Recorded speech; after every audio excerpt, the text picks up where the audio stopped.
hours, and it can appear on the highway at 5 in the morning when she's driving to court. While most lawyers were wearing muted black in that dingy detention center, Paula announced her presence with a scarlet dress and 4-inch spike heels.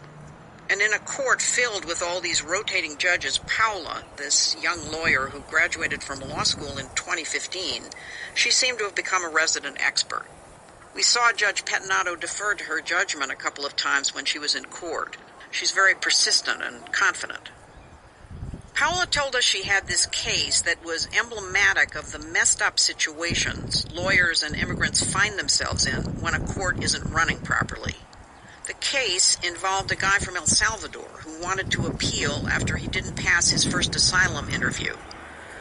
Paula drove up to San Antonio to speak with the court clerk and see her client's file. And the court clerk informed me that the case was closed, that the judge had closed the proceedings. Meaning his case was over, done. And I said, well, that's impossible because my client is still in detention. And she said, well, if you can give me some sort of proof that he is still in detention, which is ridiculous. Ridiculous because the proof that he was in detention was that he was still in detention. But the clerk had no record of that.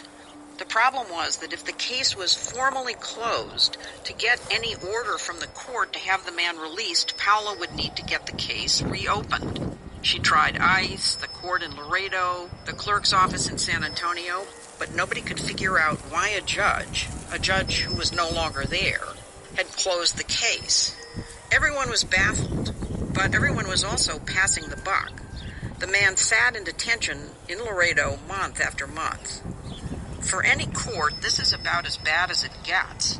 The government was detaining this man, but legally the court had no basis to hold him. And still there was no way to get him out, because the case was closed. Finally, the immigrant solved the problem himself. ICE brought him a deportation order, and he signed it. He just gave up. He just gave up, exactly. He said, no, they just brought me the documents. I signed them. I want out of here. I want to go. I can't do this anymore. This wasn't an isolated incident. On the day we were there, Paula had another case just like it, a client who was in detention. She worried that he would despair and self-deport as well. He just sounds defeated. He just says, I just don't want to be sitting here waiting for nothing. If I'm waiting for something, if you tell me I have a court in 2 months, then I'll wait for that court in 2 months. But there's no court for me. So the question of the day here is, if we would be in another court, would this still be happening?